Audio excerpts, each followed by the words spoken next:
cultos, desde o domingo passado pela manhã, ao ensejo dos 503 anos da Reforma Protestante, que foi observada esta data ontem, dia 31 de outubro, e lá se vão, então, 503 anos desde aquela longínqua quarta-feira, 31 de outubro de 1517, na pequena cidade de Wittenberg, na Alemanha, que nós, desde então, estamos passando por um outro período na história da Igreja cristã.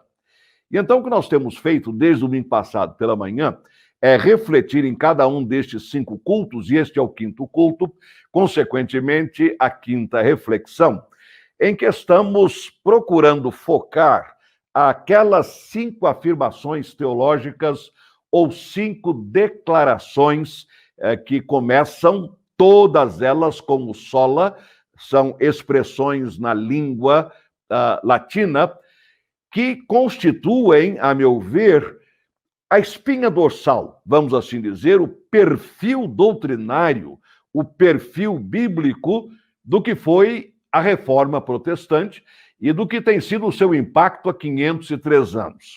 Então, domingo passado pela manhã, começamos com o sola scriptura, somente as Escrituras, como nossa única regra de fé e prática, nossa autoridade suprema, em termos daquilo que nós cremos, portanto, a nossa fé, a nossa teologia, e aquilo que nós fazemos e praticamos, portanto, a nossa ética e a nossa prática.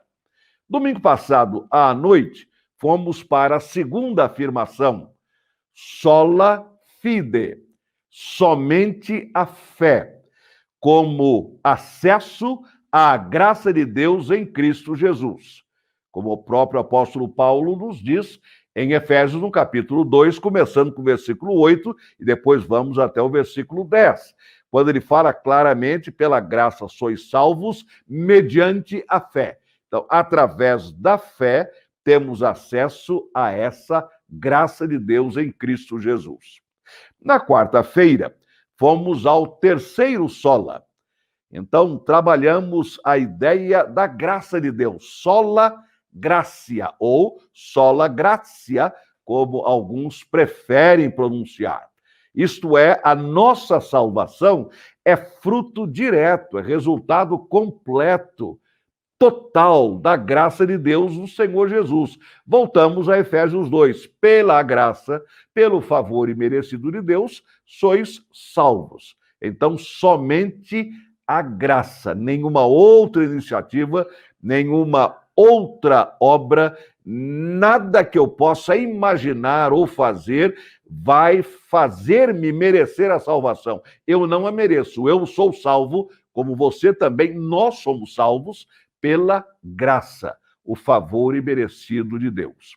Hoje pela manhã, a 4ª afirmação, quando nós procuramos, mais uma vez, enfatizar a pessoa de Jesus. Solus Christus, somente Cristo, como Senhor, Salvador e Rei.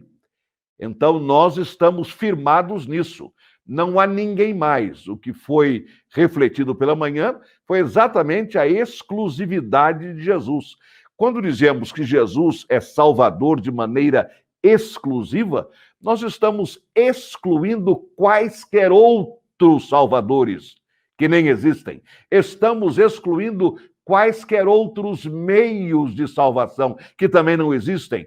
Apenas Cristo. E ele mesmo tornou essa exclusividade muito clara em João, capítulo 14, versículo 6, ao afirmar: eu sou o caminho, eu sou a verdade, eu sou a vida. Ninguém, já começou por aí, ninguém, não há uma única pessoa que possa fazer, vamos assim dizer, uma safena em volta de Jesus. Ninguém vem ao Pai a não ser por mim. Então ele se torna exclusivo. E o próprio apóstolo Paulo, escrevendo a Timóteo, diz na sua primeira carta que nós temos um único mediador entre Deus e nós. Este mediador se chama Jesus. Não há nenhuma outra pessoa na história história do cristianismo ou na história da humanidade que possa ser mediador ou mediadora entre nós e Deus. Apenas Jesus, pois há um só mediador entre Deus e os homens, Jesus Cristo, o homem. Ele que, sendo a forma exata, a expressa imagem de Deus, ele se torna, então, o único mediador, não é o principal, não é o mais importante, não. Ele é o único. Por isso, solus Christus, somente Cristo como Senhor, Salvador e Rei. E agora, à luz do que nós cantamos juntos com a Letícia, Vinícius e demais membros da banda, nós estamos com o Soli Deo Gloria. Somente a Deus a glória, ou glória somente a Deus. É isto aí, a honra, a força, a glória, o poder, o louvor pertencem a Deus. Somente a Deus, a ninguém mais. A ninguém mais, a nenhum ser humano, a nenhuma pessoa, em nenhum lugar de importância diante dos olhos dos seres humanos. Somente a Deus seja dada toda a honra e toda a glória. Judas, ao encerrar a sua epístola, diz isto nos versículos 24 e 25, e há apenas um capítulo, como nós sabemos. Claramente ele diz que há aquele que é poderoso para nos guardar de tropeçar e nos apresentar com alegria irrepreensíveis na sua vinda ao Deus único Salvador, por Jesus Cristo nosso Senhor, sejam glória, majestade, domínio e poder antes de todos os séculos. Por isto, antes mesmo da criação, agora e para todo sempre. Amém. Toda glória somente a Deus. Extraordinário isto. O secretário emérito da Aliança Batista Mundial, Dr. Neville Kellam, com quem tive o prazer de trabalhar e estar durante 10 anos do período em que estive na Aliança Batista Mundial, ele assim se expressou há 3 anos, por ocasião dos 500 anos da Reforma Protestante. No dia 17 de outubro de 2017, portanto, há 3 anos, ele assim escreveu: a Reforma Protestante foi um desenvolvimento monumental na história da Igreja, gigantesco, que anunciou a aurora, o nascer do sol de uma nova era. Não nova era como nós conhecemos como filosofia ou pensamento místico, nada disso. Uma nova era, isso é, um novo começo, e tem reverberado em todo o mundo desde então. É exatamente isso. Algo monumental na história da Igreja cristã. Reforma Protestante, cujos 503 anos transcorreram ontem, dia 31 de outubro. Eu estava lendo o blog do Ministério Fiel e ali há alguns pensamentos que eu desejo compartilhar com vocês, porque, em síntese, falam sobre este quinto Soli, o Soli Deo Gloria, esta quinta afirmação da Reforma Protestante. A glória de Deus é a santidade de Deus colocada em exposição. Isto é, o valor infinito de Deus manifestado. Perceba como Isaías muda de santo para glória. A referência aqui, naturalmente, é ao capítulo 6 do livro do profeta Isaías. E clamavam uns para os outros, dizendo: Santo, Santo, Santo é o Senhor dos exércitos, toda a terra está cheia da sua glória. Quando a santidade de Deus enche a terra, para que as pessoas vejam. Ela se chama glória. É isso aí. Em João, no capítulo 1, versículo 14, quando nós lemos sobre o Cristo pré-existente, isto é, aquele que estava com a palavra ou verbo, aquele que era a palavra ou verbo, isso está em João, no capítulo 1, versículo 1. No versículo 14, e nós normalmente, no período do Natal, costumamos recitar e trabalhar este versículo, meditar nele, refletir nele, diz isto: e o verbo, a palavra, que estava com Deus, que era Deus, sem a qual nada foi criado por Deus, esta palavra se fez carne e habitou entre nós, e vimos a sua glória, como a glória do unigênito do Pai, cheio de graça e de verdade. Extraordinário quando pensamos, então, que o soli deo glória quer dizer exatamente isto: toda a glória seja dada a Deus, a ninguém mais. E para que não reste dúvida alguma sobre a exclusividade de Deus ao receber a glória, vamos ao Salmo número 115. Salmo número 115, que nos diz, são 18 versículos, mas notem bem como a glória é tão enfatizada aqui, fazendo-se um contraste com qualquer outra situação ou criatura ou coisa que queira receber a nossa glória. Não a nós, Senhor, não a nós, mas ao teu nome da glória. Não é o nome da glória, mas ao teu nome seja dada glória, por amor da tua misericórdia e da tua fidelidade. Porque diziam as nações: onde está o Deus deles? O nosso Deus está no céu e faz tudo como lhe agrada. Os ídolos das nações não são prata e ouro, obra de mãos humanas. Tem boca e não falam. Tem olhos e não veem. Tem ouvidos e não ouvem. Tem nariz e não cheiram. Tem mãos e não apalpam. Tem pés e não andam. Som nenhum lhes sai da garganta. Tornem-se semelhantes a eles os que os fazem e todos os que neles confiam. Que palavra incisiva e, ao mesmo tempo, que palavra tão exclusiva da glória de Deus.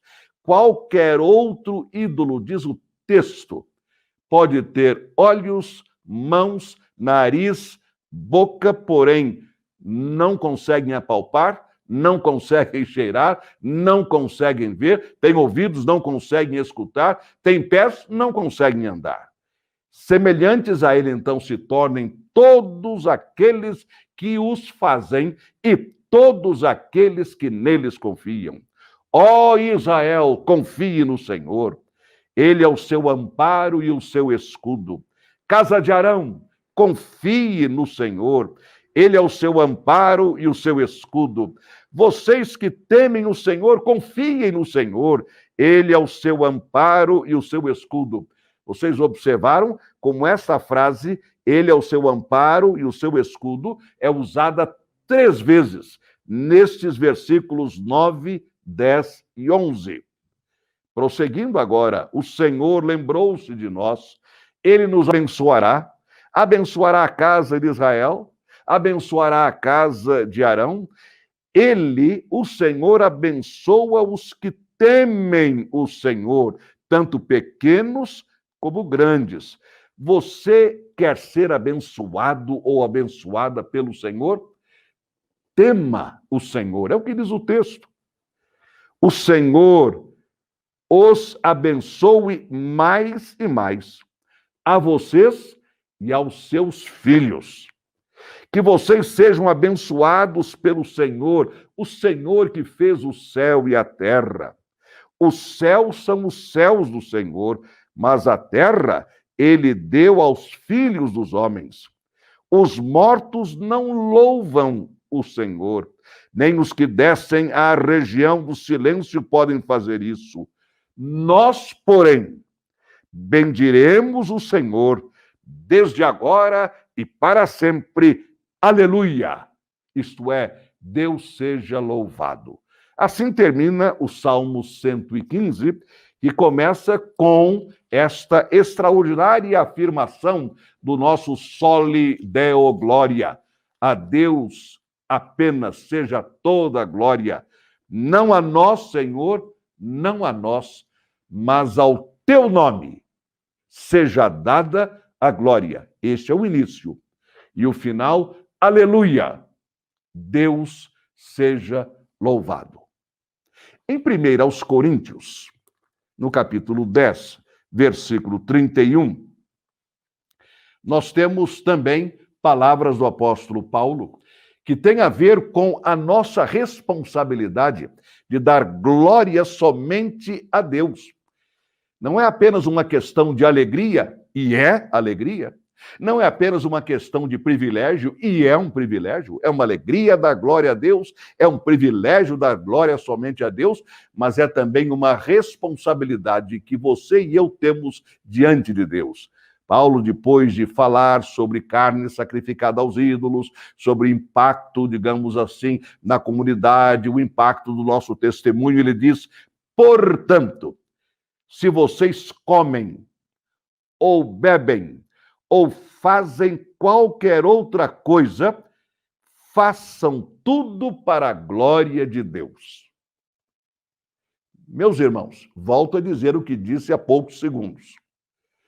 Fazer tudo para a glória de Deus não é apenas uma questão de alegria, não é apenas uma questão de privilégio, é uma questão de responsabilidade. Façam tudo para a glória de Deus. Isso quer dizer, então, que no meu lar eu devo fazer tudo para a glória de Deus? Exatamente isso. Isso quer dizer, então, que com os meus amigos, tudo o que eu fizer deve ser feito para a glória de Deus? Exatamente isso. Isso quer dizer que no meu trabalho, todas as minhas ações, todas as minhas iniciativas, tudo isso deve ser feito para a glória de Deus? Exatamente isso. Isso quer dizer que quando eu ando pelas ruas, quando eu dirijo um carro, quando eu estou num transporte público, tudo que eu faço, das minhas palavras aos meus gestos, das minhas expressões ao meu comportamento, tudo isto deve redundar na glória de Deus? Exatamente isto. Façam tudo para a glória de Deus. Soli Deo Glória. A glória somente a Deus. É o desafio da palavra do Senhor para nós. Tudo para a glória de Deus. Diga isso para você. Eu quero fazer tudo para a glória de Deus. Diga isso. Eu quero fazer tudo para a glória de Deus. Não a mim, Senhor, não a mim, mas ao teu nome seja dada glória. Este Soli Deo Glória como princípio, não apenas uma parte desta espinha dorsal ou doutrinária da reforma protestante, mas como nosso princípio de vida como crentes em Cristo Jesus, foi muito bem colocada pelo grande poeta Gioia Júnior no seu poema Para a Glória de Deus, conforme lemos no livro Jesus, Alegria dos Homens. Vejam bem como Gioia Júnior colocou este Soli Deo Glória de maneira espetacular. Para a glória de Deus é que em noites geladas e em cinzentas manhãs e frias madrugadas, meus versos tenho escrito. Eis a grande verdade. Que não haja em minha alma a mínima vaidade. Que vaidade teria a estrela no seu lume, e o mar em seu poder, e a rosa em seu perfume? Tu me deste, Senhor, a lira que dedilho, para que eu glorifique o nome do teu Filho, e o proclame aos mortais, e o bendiga, e enalteça, faze que eu diminua, a fim de que ele cresça. Dá que eu possa vencer a condição humana e me afaste, Senhor, dessa estrada profana que engana e desorienta, e desatina e ilude, e corre para o vício e foge da virtude. A poesia é mistério que sempre tenha um fim. Deve a poesia fugir da torre de marfim e sofrer como o povo, e sentir mais e mais as negras aflições dos problemas sociais. As estrofes, bem sei, não serão menos belas se trouxerem nos pés a lama das favelas, e os versos não serão, por certo, menos nobres se exigirem o pão para os meninos pobres. Hoje em dia se pede ao poeta que não sonhe e não fuja da terra, e jamais se envergonhe de dizer a verdade. É mistério que a poesia seja mais realidade e menos fantasia. Tu me deste, Senhor, esta lira modesta, a fim de que eu mostrasse em cânticos de festa que devemos deixar todos os outros alvos para encontrar a cruz, onde nós somos salvos não pela nossa glória ou pela nossa luz, mas pela expiação do sangue de Jesus. Há quem cante o prazer e as delícias da terra. Há quem chame as nações para os males da guerra. Há daqueles também de fronte coroada que escrevem muita coisa e que não dizem nada. E eu? Que posso dizer dos pobres cantos meus? Meus versos escrevi para a glória de Deus. Que a sua vida, a minha vida, a nossa vida, seja vivida de uma tal maneira que de nós se dê esse testemunho. Ele, ela, esta pessoa, aquela pessoa. Que vida bem vivida para a glória de Deus. Vamos orar. Senhor, muito obrigado, porque para a tua glória é que nós queremos viver. Não é apenas um privilégio, não é apenas uma alegria, é uma responsabilidade no exercício da nossa fé cristã. Viver para a tua glória, soli deo glória, a glória tão somente a Deus. Senhor, se entre nós houver nesta ocasião alguém que esteja a reconhecer na sua vida que a tua glória não tem estado presente, que as palavras proferidas não têm sido para a tua glória, que o comportamento demonstrado não tem sido para a tua glória. Senhor, que esta seja uma noite de transformação, uma noite em que cada um de nós passe a viver, procure viver tão somente para a tua honra e para a tua glória. E se você que me ouve e me vê nesta ocasião, e que tão bondosamente está conosco participando deste culto, se você ainda não teve a oportunidade de confessar Jesus como Senhor e Salvador, aí sim é viver para a glória de Deus quando você entrega a sua vida a Jesus. Eu quero convidar você, neste momento, a colocar a sua vida aos pés de Jesus. Isto é, a partir de hoje, com a sua fé em Cristo, confessando-o, reconhecendo-o como Senhor e Salvador pessoal, você vai viver para a glória dele. A sua vida será um soli deo glória. Tudo tão somente para a glória de Deus. Então, ore comigo agora. Eu vou fazer uma oração bem curta. Eu gostaria que você repetisse as minhas palavras, através de cuja repetição você estará dizendo: eu quero dar glórias a Deus através de Cristo Jesus, confessando-o como meu Senhor e Salvador pessoal. Vamos orar mais uma vez. Repita comigo: Senhor Jesus, tu vieste para trazer-me vida em abundância. Tu és a glória de Deus, cheia de graça e de verdade. Tu morreste por mim, ressuscitaste por mim, estás agora à direita do Deus Pai, intercedendo por mim. Senhor Jesus, eu te aceito, eu te recebo como Senhor e Salvador pessoal. Eu creio em ti de todo o meu coração. Salva-me, Senhor Jesus. Eu quero dar glória a Deus e viver tão somente para a glória de Deus.